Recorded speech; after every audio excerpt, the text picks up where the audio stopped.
Hello students, कैसे हैं आप सभी। आप सभी को अच्छा ही होना चाहिए। आप लोग घर पे रहिए। आप लोगों को पढ़ाने के लिए हम लोग हैं यहाँ पर, जो आप सभी को ऑनलाइन फैसिलिटी यूट्यूब के थ्रू क्लासेस प्रोवाइड करा रहे हैं। हमने अभी रिसेंटली अपना फर्स्ट चैप्टर बिजनेस स्टडी का फिनिश कर लिया है। आज हम सेकंड चैप्टर से स्टार्ट करेंगे, जो है फॉर्म्स ऑफ बिजनेस ऑर्गेनाइजेशंस।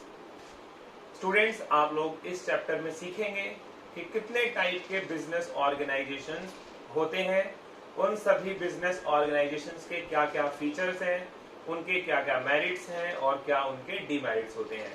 जैसे हमारा पहला टॉपिक है सोल प्रोप्राइटरशिप, ऐसे ही है पार्टनरशिप, कंपनीज, HUF। इस तरह से आप लोग 5 बिजनेस ऑर्गेनाइजेशंस को इस चैप्टर के अंदर देखेंगे। सबसे पहले बिना टाइम वेस्ट किए हुए हम स्टार्ट करते हैं सोल प्रोप्राइटरशिप। सोल प्रोप्राइटरशिप सबसे पहला हमारा बिजनेस ऑर्गेनाइजेशन है, जिसका मीनिंग इसके नाम से ही क्लियर होता है।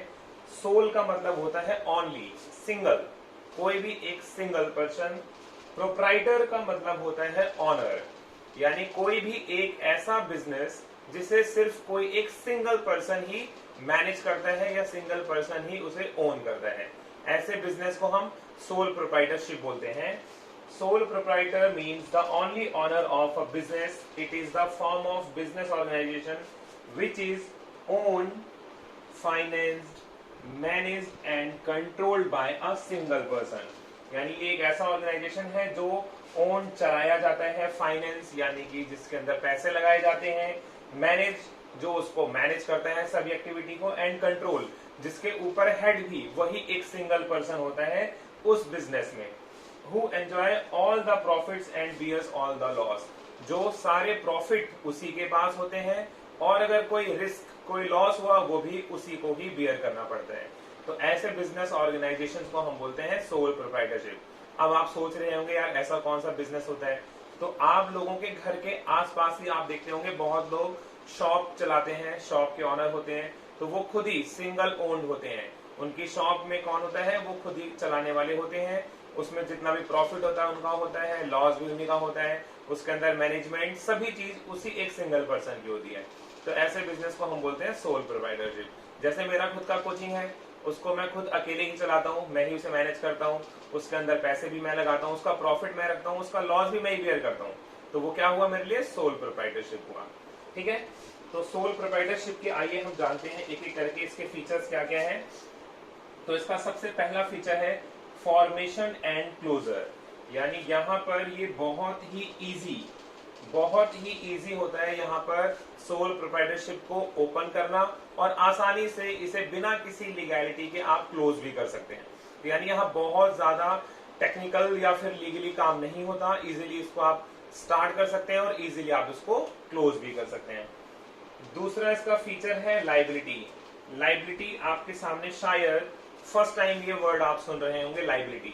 लाइबिलिटी का मतलब होता है किसी को का मतलब उत्तरदायी, यानी किसी को आपको जो जिसके बदले आप देनदारी, यानी किसी चीज के लिए आपको किसी को पे करना पड़े। देनदारी मतलब किसी से आपने कोई पैसा उधार लिया है या फिर किसी से आपने कोई सामान लिया है और उसके बदले आपको उसे पे करना है, तो वो होती है लाइबिलिटी। जैसे कि टीचर्स आप सभी को पढ़ाते हैं तो उसके बदले आपको उनकी फी देनी होती है। डॉक्टर आपका ट्रीटमेंट करता है तो आपकी लाइबिलिटी यानी आपका उत्तरदायित्व है, आपकी देनदारी है कि आप उसको उसके बदले पैसे पे करोगे, उसकी फी पे करोगे, तो उसे बोलते हैं लाइबिलिटी। तो यहाँ पर लाइबिलिटी किसकी होती है, सोल प्रोप्राइटरशिप खुद की होती है, और ये लाइबिलिटी यहाँ पर इसकी होती है अनलिमिटेड। अब ये अनलिमिटेड लाइबिलिटी का मतलब क्या होता है, तो मैं यहीं पे आपको क्लियर कर देता हूँ। लाइबिलिटी दो तरह की होती है, एक होती है लिमिटेड लाइबिलिटी, एक होती है अनलिमिटेड लाइबिलिटी।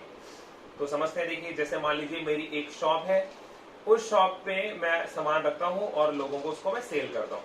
अचानक से मैंने लोगों को तो सेल कर दिया सामान, लेकिन जहां से मैं परचेज करता था वहां पेमेंट नहीं दे पाया, और जिन्हें मैंने अपना सामान सेल किया था उन्होंने मुझे पैसे नहीं दिए, जिसकी वजह से मेरी शॉप का सारा सामान मुझे बेचना पड़ा, प्लस मुझे अपना घर भी बेचना पड़ गया, और उन सभी पैसों से मैंने अपने जहां से सामान परचेज किया था उसे मैंने पैसे चुका दिए। तो इस लाइबिलिटी को बोलते हैं अनलिमिटेड लाइबिलिटी, यानी जब तक कि मैं अपने सारे डेट्स या फिर अपने सारे लॉसेस को खत्म नहीं कर देता तब तक मेरी पर्सनल प्रॉपर्टी को भी सेल करके पैसे वसूले जाएंगे। इसको बोलते हैं अनलिमिटेड लायबिलिटी। लेकिन हम आगे जो भी हमारे बिजनेस ऑर्गेनाइजेशन आएंगे वहां हम पढ़ेंगे उन किसी किसी केसेस में लिमिटेड लायबिलिटी भी होती है, जहां पर आप सिर्फ उस बिजनेस का ही फर्नीचर या बिजनेस की ही एसेट्स को सेल करके अपने लॉसेस को खत्म कर सकते हैं। अगर खत्म नहीं हुआ तो आपकी पर्सनल प्रॉपर्टी पे कोई दिक्कत नहीं आएगी। इसको बोलते हैं लिमिटेड लायबिलिटी। तो यहाँ पे कैसी लायबिलिटी होगी? अनलिमिटेड लायबिलिटी होती है। तीसरा है वन मैन कंट्रोल। जैसा आपने यहाँ पर देखा कि सोल प्रोप्राइटरशिप को कौन कंट्रोल करता है? एक सिंगल पर्सन कंट्रोल करता है। नो सेपरेट एंटिटी, एक और टेक्निकल वर्ड आ गया आपके सामने। नो सेपरेट एंटिटी मतलब यहाँ पर जो शॉप है और जो शॉप को चलाने वाला है वो दोनों एक ही होंगे, वो दोनों दो अलग अलग चीजें नहीं है। जैसे मेरी शॉप है, फिर से एग्जांपल लेते हैं, ठीक है। अब मैंने किसी को कोई सामान बेचा तो वो पुलिस को लेकर आया, उसने कहा इस शॉप से मैं सामान लेके गया था और ये सामान नकली निकला या फिर एक्सपायर्ड, इसकी डेट एक्सपायर हो चुकी है, खत्म हो चुकी है। तो पुलिस वाले ने मुझे कहा अब आपको इन्हें भाई इसके बदले पैसे पे करने पड़ेंगे। अब ये 5 लाख रुपए की डिमांड कर रहे हैं। तो मैंने कहा भाई ये तो मेरी शॉप है, इस शॉप को आप ले जाओ और इसको आप जेल में डाल दो। भाई मेरी शॉप से सामान ले गए थे, ये मेरी शॉप है, ये गुनहगार है, अब इसको ले जाइए, मैं अपनी शॉप से अलग हूं। तो सोल प्रोप्राइटरशिप में ऐसा वो नहीं कर सकता। यानी जो उसकी शॉप है और वो पर्सन वो दोनों सेम, यानी कि मैं और मेरी शॉप सेम होंगे, यानी उसकी जवाबदेही मुझे ही देनी होगी। इसको बोलते हैं नो सेपरेट एंटिटी, दोनों एक ही होंगे। अगला है लैक ऑफ बिजनेस कंटिन्यूटी। यहां पर एक इसका फीचर है कि अगर सोल प्रोप्राइटर की डेथ हो जाती है, उसकी बैटरी निकल जाती है, तो वो बिजनेस को कंट्रोल नहीं कर पाएगा और बिजनेस को कंटिन्यू नहीं कर पाएगा। तो यहाँ पे बिजनेस को उसे खत्म करना पड़ेगा। लेकिन और बहुत सारे बिजनेस होते हैं जैसे कंपनी, पार्टनरशिप, वहां पे अगर एक पर्सन मर भी जाता है तब भी वो बिजनेस खत्म नहीं होता, आगे कंटिन्यू रहता है। तो इसके 5 फीचर्स थे ये। अब इन्हीं फीचर्स में से इनके मेरिट और डीमेरिट भी हम पढ़ेंगे। इसका पहला मेरिट है quick decision making. Sole proprietorship में किसी से भी हमें यहाँ पे सलाह की जरूरत नहीं होती है, हम यहाँ पे बहुत ही आसानी से डिसीजन ले सकते हैं। यानी अगर मुझे कोई भी फैसला लेना है, अपने बिजनेस को लेके बढ़ाना है, घटाना है, कुछ चेंजेस करने हैं, तो कोई रोक टोक नहीं है, मैं जब चाहूँ फटाफट डिसीजन ले सकता हूँ अपने लिए। दूसरा सीक्रेसी, यानी यहाँ पर कभी कोई बात लीक नहीं होगी, किसी दूसरों में नहीं फैलेगी, क्योंकि यहाँ पे सिंगल पर्सन मैं ही हूँ। मेरे बिजनेस में जो भी करना है, कितना प्रॉफिट होता है, कितना लॉस होता है, कितनी मेरी इन्वेस्टमेंट है, वो सब मुझे पता है और किसी को नहीं। तो यहाँ पे बातें सीक्रेट रहती हैं। तीसरा डायरेक्ट इंसेंटिव। जैसे अगर मैं अपनी शॉप में किसी और को काम के लिए रखता हूँ कि चल भाई छोटू तू आजा मेरी शॉप में काम कर ले, ठीक है, मैं तेरे को इतने पैसे दूंगा और अगर तू मेरी सेल ज्यादा कराएगा तो मैं तेरे को और पैसे अलग से भी दूंगा। तो यहाँ पे मुझे ऐसा करना ही नहीं है, बिजनेस मेरा है, तो यहाँ पे जो भी ज्यादा सेल करानी है, उसको प्रमोट करना है, सब मैं खुद करूंगा। तो वहां पे जो सारा इंसेंटिव होगा वो किससे आएगा? सारा इंसेंटिव मुझे आएगा। तो इस प्रोप्राइटरशिप में ये एक मेरिट भी है इस बिजनेस ऑर्गेनाइजेशन में कि जितना भी इंसेंटिव होता है वो सब अपने पास आता है। तीसरा है इजी फॉर्मेशन एंड क्लोजर। जैसे हमने यहाँ पे पढ़ा था, तो ये फीचर था यहाँ जो कि मेरिट बन गया। यहाँ पे सोल प्रोप्राइटरशिप को बहुत ही आसानी से फॉर्म कर लेते हैं और इजीली जब चाहें उसको क्लोज भी कर सकते हैं।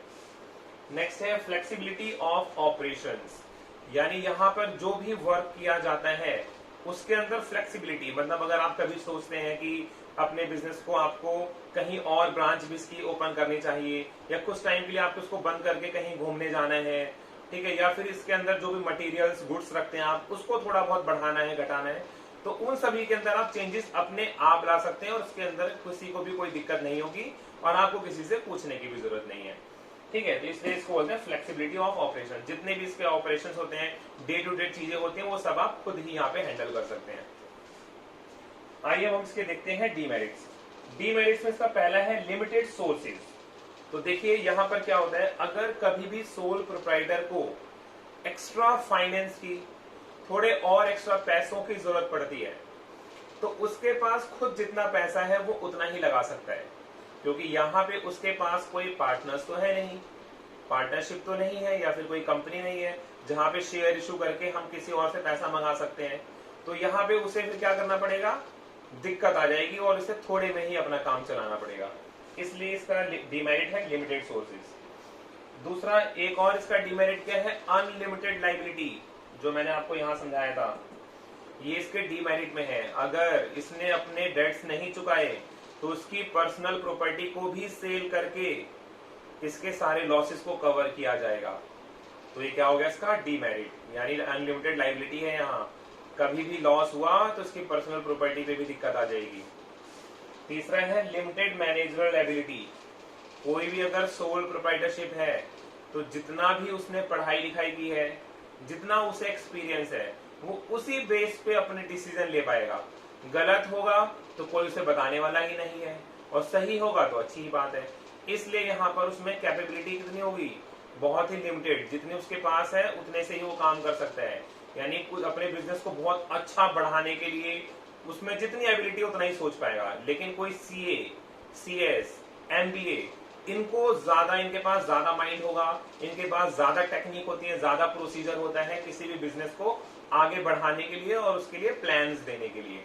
इसलिए यहाँ पर जो एबिलिटी होती है, मैनेजरल एबिलिटी, वो कैसी होगी, बहुत ही लिमिटेड होती है। तो ये था हमारा आज का टॉपिक, सोल प्रोप्राइटरशिप। इसका हमने मीनिंग पढ़ा, फीचर्स देखे, मेरिट्स और डीमेरिट्स। एग्जाम के लिए इंपॉर्टेंट है। अब इसके नेक्स्ट 4 वीडियोस और होंगी हमारी, जहां पे हम एक एक करके सभी बिजनेस ऑर्गेनाइजेशंस के बारे में जानेंगे, उनके फीचर, मेरिट, डीमेरिट, और इनके हम डिफरेंसेस को भी देखेंगे वहां पर। और एग्जाम में डिफरेंसेस बहुत इंपॉर्टेंट है। ठीक है, तो मिलते हैं हम अपनी नेक्स्ट वीडियो में। Bye bye.